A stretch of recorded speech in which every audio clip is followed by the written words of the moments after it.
Welcome to SBS News in Easy English. I'm Greg Dyatt. The Labor Party has announced a $150 million plan to get high-performing final-year school students into teaching and increase the number of science and mathematics teachers. Some 5,000 students with a Year 12 result of 80 or above will be able to receive $10,000 a year to study teaching and an extra $2,000 if they move to country areas. Labor's Tanya Plibersek says it means the best and brightest will enter the teaching field. And in order to deal with the massive shortage of teachers we already have that's only scheduled to get worse, Labor has a plan to attract more high achievers into teaching. Early voting for the federal election is underway. About 550 early voting centres will be open nationwide in the lead-up to the election on Saturday, the 21st of May. The Australian Electoral Commission says anyone who can vote in person on election day should do so, but says there are plenty of options available for those who can't. Tasmania's Premier, Jeremy Rockliff, has tested positive for COVID-19 and will isolate for 7 days. Mr. Rockliff says he woke up with mild virus symptoms and returned a positive rapid antigen test. Mr. Rockliff is fully vaccinated and has received a booster shot. The leaders of the Group of 7 nations have agreed to phase out imports of Russian oil in response to the Ukraine invasion. The G7 countries, which include Canada, France, Germany, Italy, Japan, the United Kingdom and the United States, say the new sanction will hit Russia's economy hard and deny Russian President Vladimir Putin the revenue he needs to fund the war.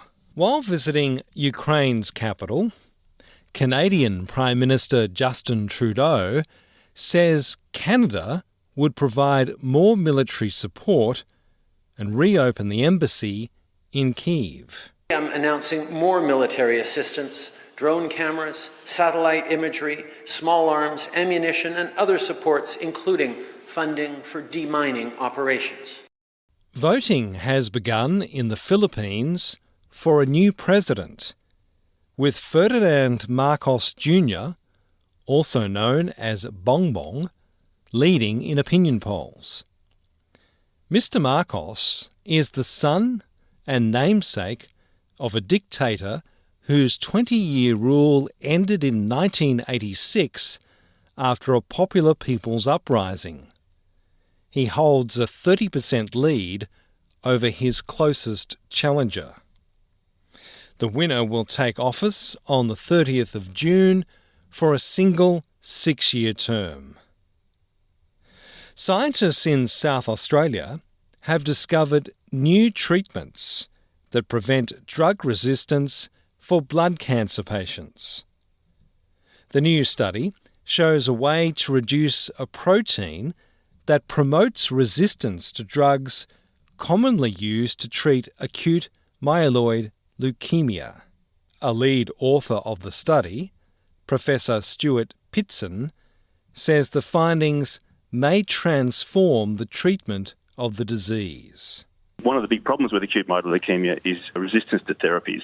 So often the patients will respond to therapy initially, but then they tend to relapse fairly soon afterwards. And once they've relapsed, it's really, really hard to treat them. What we found is a way to overcome that resistance to therapies. I'm Greg Dyatt, and this is SBS News in Easy English. Welcome to SBS News in Easy English. I'm Greg Dyatt. Michael Gunner has announced his resignation as Chief Minister of the Northern Territory. Mr Gunner says he will stay in Parliament but step down from his position as Chief Minister for family reasons. The birth of our second child the week before last confirmed something for me. My head and my heart are no longer here. They are at home. At least 36 people have died with COVID-19 in Australia during the latest reporting period. While nearly 20 million Australian adults are now fully vaccinated against COVID-19, less than 70% of the eligible population has had a booster. Labor leader Anthony Albanese has promised to provide billions of dollars for a Melbourne rail project if the ALP wins the election on May 21. The rail loop will be a 90-kilometre line that will join Melbourne's eastern suburbs to the future airport rail and outer western suburbs without needing to go into the city. The Labor leader says the rail project is a nation-building project. You need to prioritise urban public transport and you need to fix the way that they operate. Queensland has announced it will be making coercive control a criminal offence. The announcement follows a persistent campaign to outlaw coercive control by the parents of Hannah Clark, who was murdered alongside her 3 children by her estranged husband in 2020. The Queensland Government has also ordered a commission of inquiry into police responses to domestic and family violence. If you or someone you know is experiencing family violence, you can call 1-800-RESPECT on 1-800 737 732. The United Nations says it's concerned about a possible escalation of the war in Ukraine. UN Secretary-General Antonio Guterres says the consequences of Russia's war against Ukraine escalating are too horrible to think about. I am deeply concerned about the continuation and possible spread of the war Russia is waging in Ukraine and by the impact it is having not only in the region but around the world. The son of ousted Philippine dictator Ferdinand Marcos has a big lead in the country's presidential election. With more than 70% of the votes tabulated, Marcos Jr. had more than 23.5 million, far ahead of his closest challenger, the current Vice President. Marcos Jr. has released a video statement thanking his supporters and urging them to keep up their guard until the vote count is completed. Let us keep watch on the vote. Kung tayo'y palarin, if we'll be fortunate, I'll expect that your help will not wane, your trust will not wane, because we have a lot of things to do in the time ahead. The election winner will take office on June 30 for a single 6-year term. I'm Greg Dyatt, and this is SBS News in Easy English. Welcome to SBS News in Easy English. I'm Greg Dyatt. A new poll has found the Treasurer, Josh Frydenberg, is in danger of losing his Melbourne seat of Kooyong to independent Dr. Monique Ryan. The YouGov poll, commissioned by the Australian newspaper, also shows another independent, Zoe Daniel, ahead of Liberal Tim Wilson in the Melbourne seat of Goldstein. SBS is continuing to make the federal election more accessible for multicultural communities, with live interpretations of tonight's Leaders' Debate, hosted by Channel 7. From 8:30, SBS will be streaming in Arabic, Mandarin, Cantonese and Vietnamese live and exclusively on SBS On Demand and Facebook. New South Wales Premier Dominic Perrottet says the police will find those responsible for a shooting that killed one man and left another in a critical condition in hospital. A bikie boss and his brother were shot at a Western Sydney gym. Omar Zahid died at the scene, and his 41-year-old brother Tariq Zahid is in a critical condition at Westmead Hospital.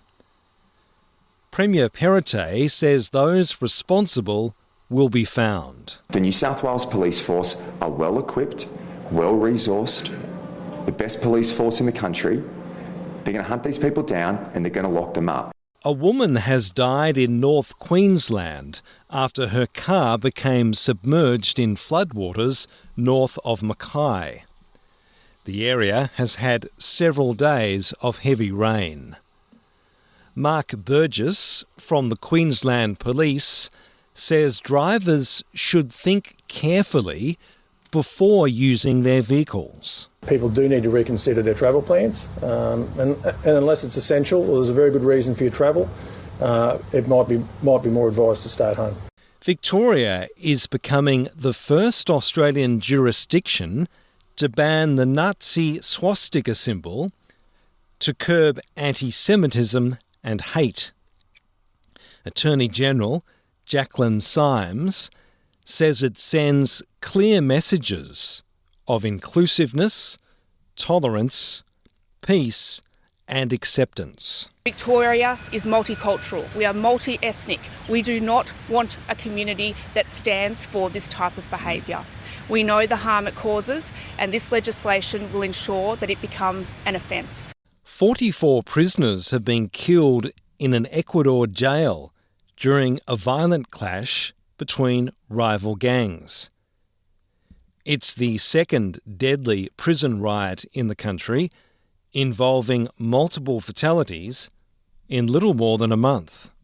Interior Minister Patricio Carrillo says most of the bodies at the scene showed evidence of knife wounds. They were executed in the pavilion, they were executed in their cells. Once they were executed, inmates generated all the disorder to flee.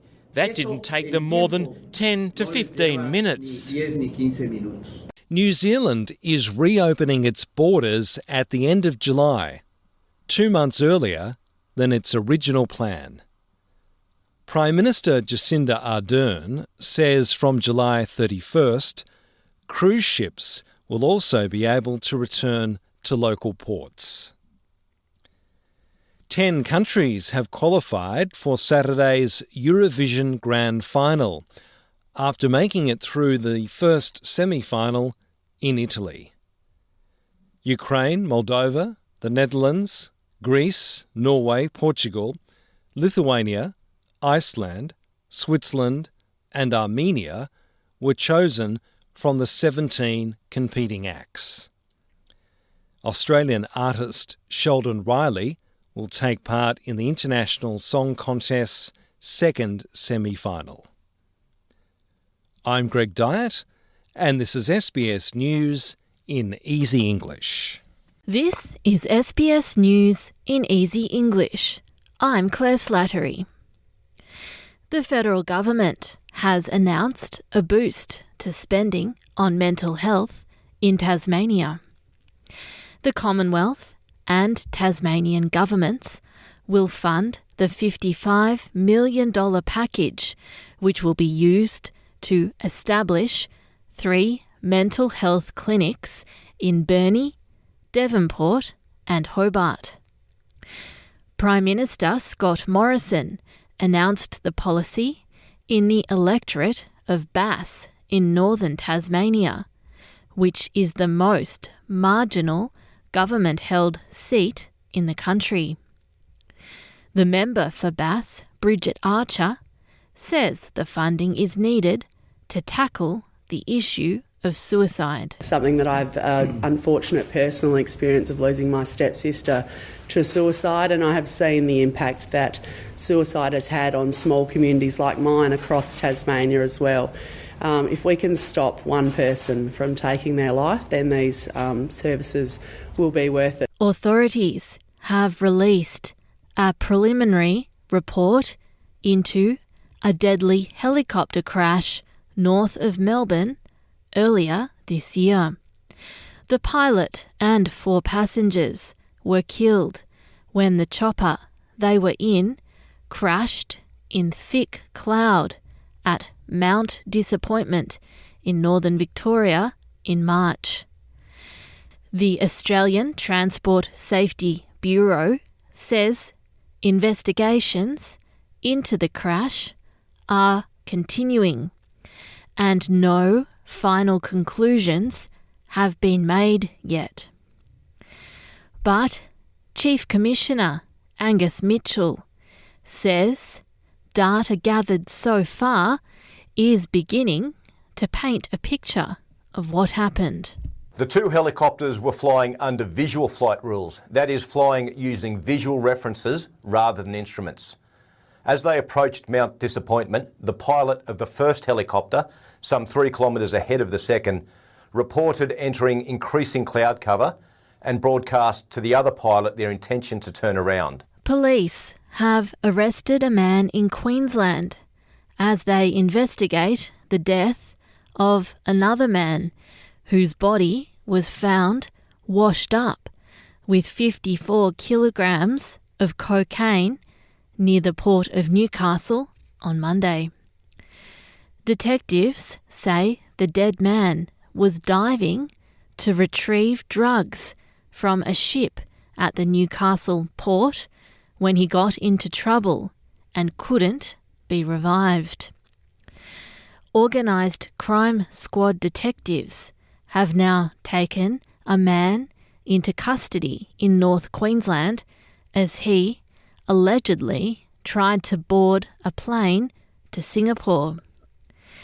The 62-year-old has been charged with importing a large commercial quantity of a drug into Australia.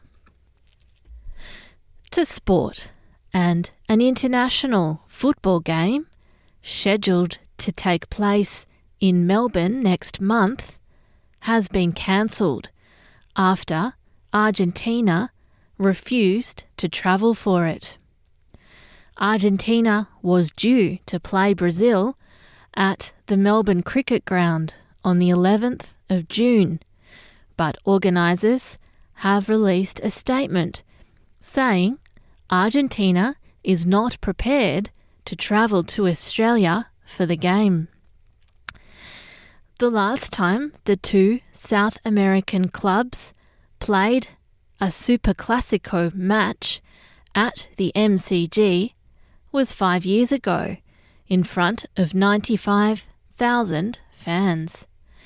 Victoria's Sports Minister, Martin Pakula, says he's disappointed at the decision. The Argentinian Football Association has reneged on its contractual agreement and pulled out without any proper explanation. So we're pretty disappointed, and I think it's fair to say pretty pissed off. And I think they owe Australian football fans an explanation. You've been listening to SBS News in Easy English. I'm Claire Slattery. This is SBS News in Easy English. I'm Claire Slattery. The Prime Minister has admitted he may need to change his approach if he wins the next election, with questions about his character throughout his leadership. State and federal Liberals have called Mr Morrison a bully and intimidating. And he's also been accused of being a liar, notably by French President Emmanuel Macron last year, which the Prime Minister rejects. Scott Morrison says the public hasn't seen all the different ways in which he works. And I know Australians know that I can be a bit of a bulldozer when it comes to issues, and I suspect you guys know that too. As we go into this next period, on the other side of this election, I know there are things that are going to have to change with the way I do things. Labor leader Anthony Albanese says Australia needs to better engage with First Nations people to combat climate change. Labor is pledging $194.5 million to preserve the Great Barrier Reef, days after a report was released linking recent coral bleaching to a summer heatwave.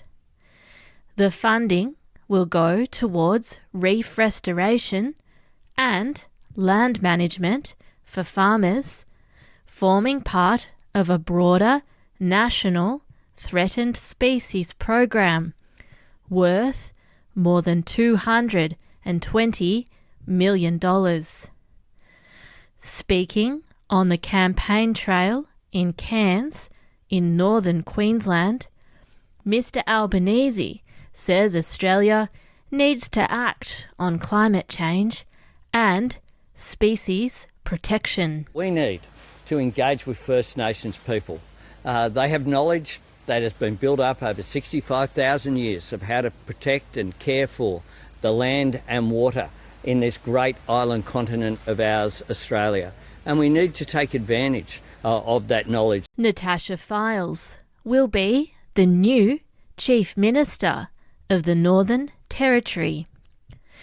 The Labor Party caucus has chosen the 43-year-old to replace Michael Gunner, who resigned unexpectedly this week. Ms Fyles will be the second female Chief Minister of the Territory and the 12th overall. Ms Fyles has been in the Territory's Parliament since 2012 and has been the Health Minister and Attorney General. One person has been killed and 13 others injured in a roadside bombing in Pakistan.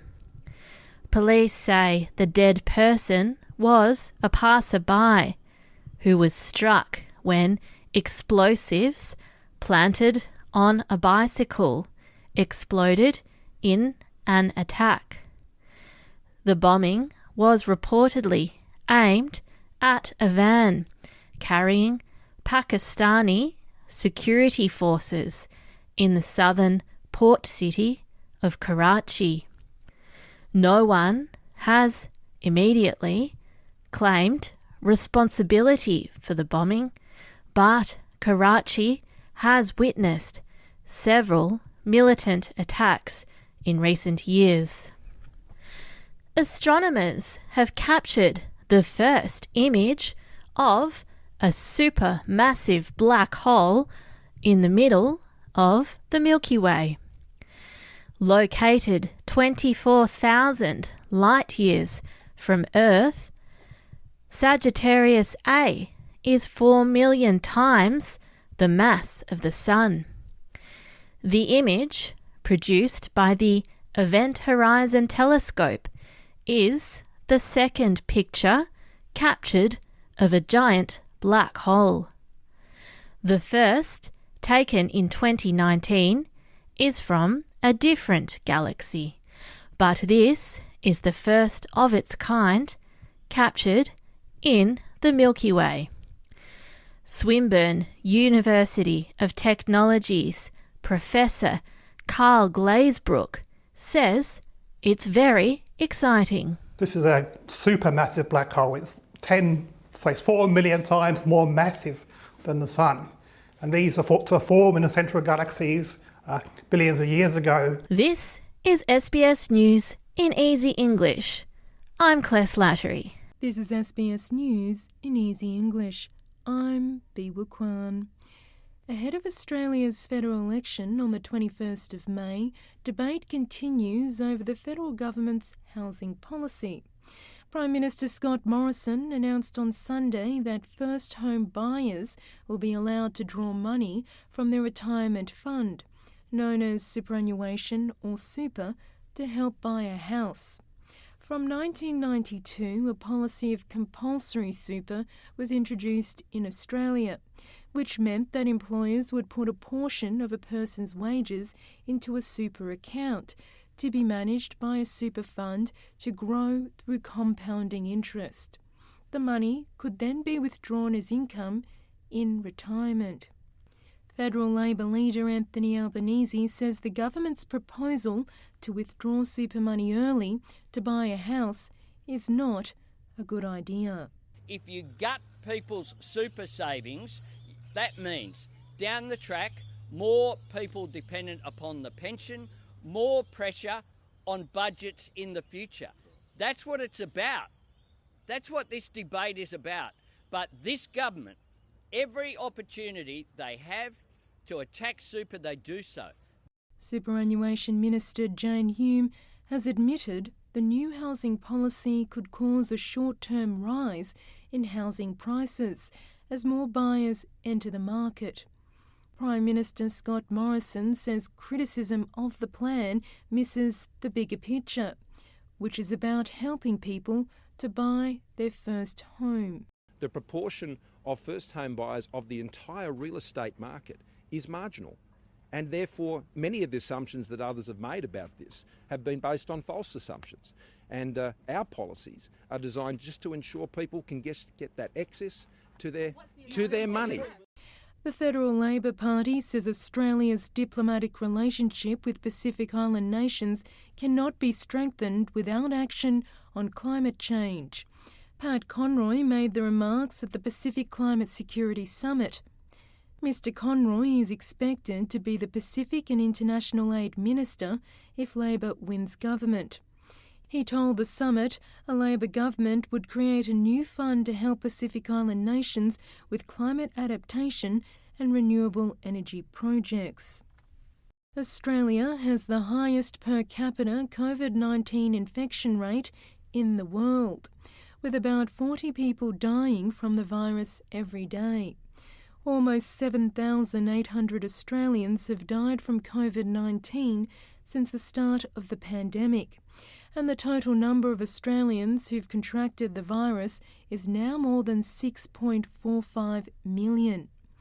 Australian Medical Association Vice President Chris Moy says more resources need to be put into an ongoing response to COVID-19, including dealing with the growing number of Australians with long COVID.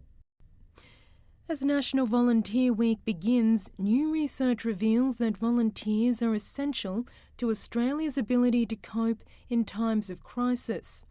A report from Volunteering Australia finds that there are more than 1 million volunteers around the country helping during times of crisis, including 400,000 people in emergency response roles.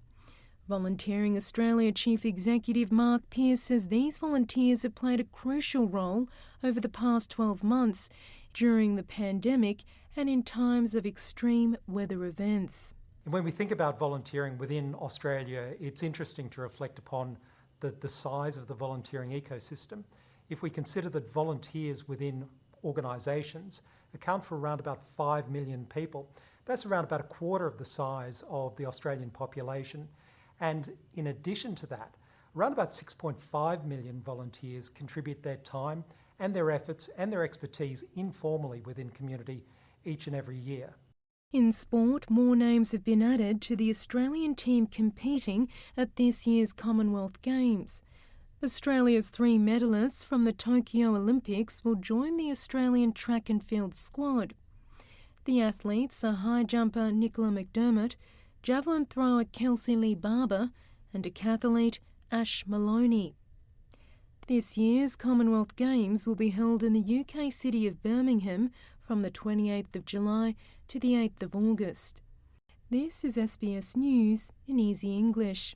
I'm Biwa Kwan. This is SBS News in Easy English. I'm Biwa Kwan. 31 former judges have written an open letter to Australia's politicians asking them to urgently establish a watchdog that would investigate corruption in federal politics. Prime Minister Scott Morrison has been critical of the anti-corruption watchdog in New South Wales, which holds public hearings. He says the federal government would prefer any federal anti-corruption body to hold hearings in private. Mr Morrison says he's aware of the call from the judges and they're entitled to their opinions. I express opinions on judges myself and courts from time to time. It's a free country. I'm happy for them to make their contribution. But what I do know is that we have a policy of 347 pages with extensive powers, which is part of our program to ensure that we can put an integrity commission in place. New data has been released showing wages in Australia have grown at a rate lower than predicted, increasing at just 0.7% in the March quarter. Annual wage growth stands at 2.4% versus inflation at 5.1%. The Reserve Bank predicts it will take until late 2023 for wage increases to match the rising cost of living. Wages have become a dominant issue during the election campaign, with the federal opposition promising to push for an increase in the minimum wage if it wins the federal election on Saturday. New research shows Australians on the lowest incomes are falling behind on the cost of living. Charity Anglicare Australia says that full-time minimum wage workers are left with just $29 after essential weekly expenses, while a family of 4 with 2 full-time minimum wage earners has no disposable income. Analysis by the group has found that just 1.6% of rental listings are affordable for a person on the minimum wage. Anglicare Australia Executive Director Casey Chambers says affordable housing is just one of many policies the government needs to address regarding low-income workers. We need to make sure that the minimum wage is a living wage, so that people who are working full-time can put food on the table and a roof over their heads. We need to raise Centrelink payments above the poverty line. You know, they have fallen so far behind and have seen no permanent real increase since 1997. Australia has targeted 23 Russian-associated individuals and entities in the latest round of sanctions against Russia. It comes as the Ukrainian port city of Mariupol appears to be close to falling under Russian control. The sanctions target the first Deputy Chief of General Staff of Russia's armed forces, Russian journalists and news anchors, and acting Russian ministers, as well as pro-Russian research and cultural institutions. Australia has now sanctioned more than 800 individuals and 50 entities since Vladimir Putin's invasion of Ukraine in late February. Women in Europe have praised the Spanish government's move to introduce a law on paid menstrual leave, which would provide female staff with the right to seek time off work if they experience severe period pain. The plans are part of a bigger package to expand women's rights in Spain, and the government approved a draft bill on Tuesday as part of its focus on women's issues. Anka Dumitraki says it's a positive step as women all over Europe call on their governments to also introduce paid menstrual leave. It is very good because the women in that moment are very tired and it's very difficult for them to make the tasks at the work job or, shopping and anything else. It is very good. It should be like that. And to sport, Biniam Girmay has won the 10th stage of the Giro d'Italia, becoming the first black African to win a Grand Tour stage. The 22-year-old from Eritrea had already made history in March when he was the first black African to win the Ghent-Wevelgem race in Belgium. Girmay says he's grateful for the historic result. Everybody, they did a super great job, and then in the end, pose was amazing. You know, he just come. He said to me, come in the last 600 meter. Yeah, he did really good lead out and then amazing. Guillemot suffered an eye injury when a champagne cork hit his face on the victory podium. And it's unclear whether he'll start stage 11 of the race. This is SBS News in Easy English. I'm Biwa Kwan. This is SBS News in Easy English. I'm Peggy Giacomellos. Ukrainian President Volodymyr Zelensky says Russian forces have made many mistakes during its invasion of the country. In his daily address from Kyiv, the president has alleged that the Russian army has started to use laser weapon systems due to a lack of missiles. He accused Russia of conducting itself in a dangerous way. Marauders who've seen normal household appliances for the first time in a foreign country. Old Soviet armour without modern protection. Prohibited phosphorus bombs with which they burned down schools and ordinary residential buildings. And missiles, most of which were spent by the Russian army on the destruction of absolutely civilian infrastructure without a strategic military result. Anthony Albanese has presented his childcare policy while campaigning in the Sydney seat of Bennelong. Labor unveiled its childcare package in the party's budget reply, but it has received some criticism for the policy. Mr Albanese argues the policy will allow more women to participate in the workforce. A woman who wants to work full-time should not be judged just based upon the income of their partner. And that is one of the factors that we've considered here. We will mean that the subsidy will phase out at $520,000. But we're also going to look at, through the Productivity Commission, a review of how that's working in practice and whether we would move to a universal subsidy. There are fears that North Korea could mark US President Joe Biden's visit to South Korea and Japan with a nuclear or long-range missile test.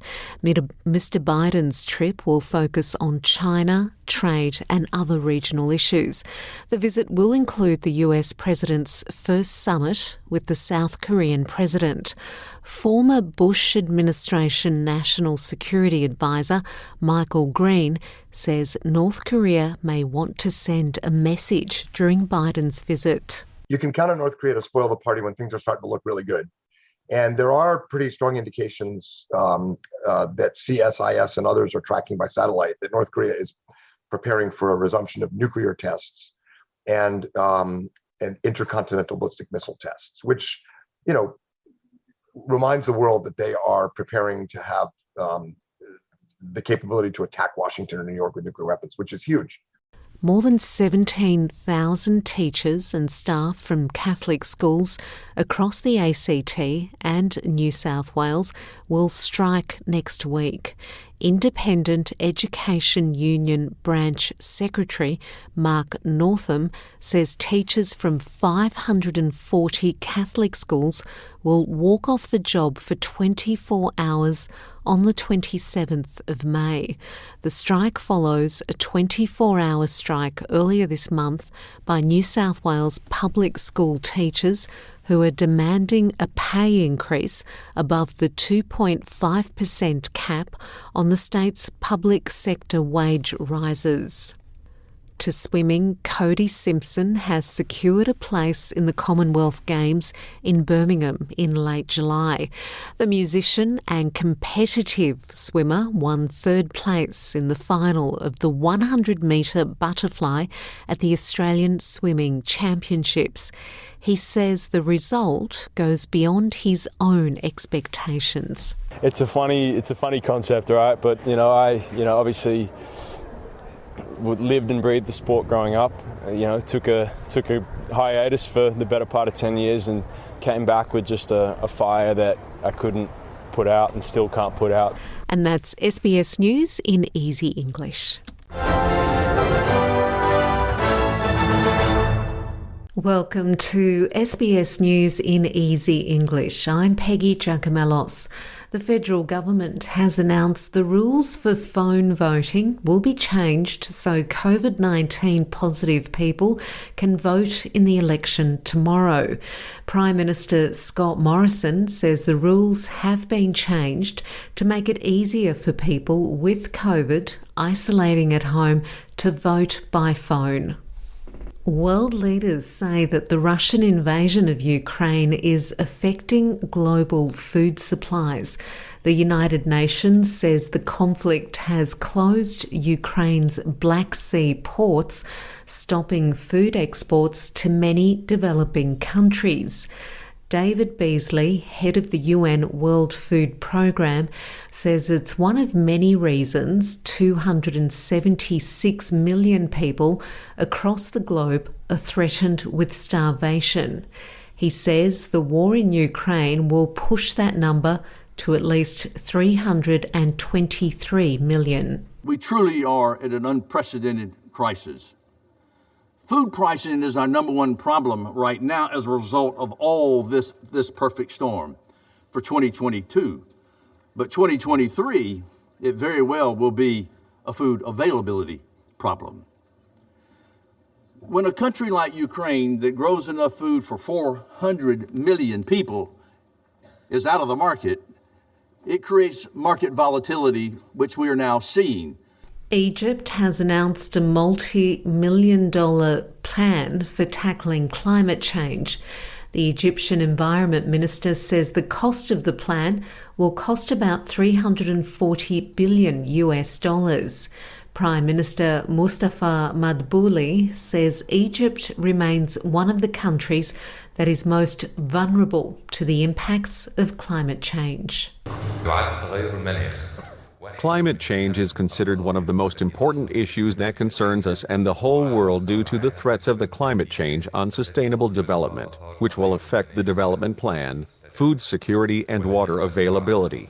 Therefore, it will have an impact on national security as the world will suffer from an increase in poverty rates and other challenges. Pakistan has banned the import of all non-essential luxury goods to help stabilise its economy. Among the imports to be banned are cars, mobile phones, home appliances and cosmetics. Pakistan's current account deficit has spiralled out of control and its foreign exchange reserves have also dropped. The Pakistani rupee has dropped to historic lows against the US dollar. North Korea says it's achieving good results as it fights against the country's first confirmed COVID-19 outbreak.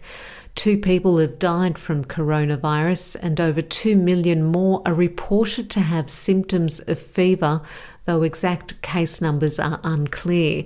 And it's not known how many of those with fever have also tested positive for COVID-19. State media says that farming has continued, factories are working, and large-scale construction projects are moving forward despite the caseload. A town in New Zealand has been struck by a tornado that has ripped out crops, trees and power lines, while a low-pressure system in the south produced strong gale force winds, thunderstorms and hail. Footage shows fences being destroyed and buildings damaged in Lovin, about 100 kilometres north of Wellington. There are reports a woman has had to be rescued when she was seriously injured by a falling tree in Cambridge, east of Hamilton. To sport, Cricket Australia has named the women's team that will contest the Commonwealth Games in July. The 15-person side will contest the T20 International Tri-Series in Northern Ireland before heading to Birmingham for the Games. The team is almost unchanged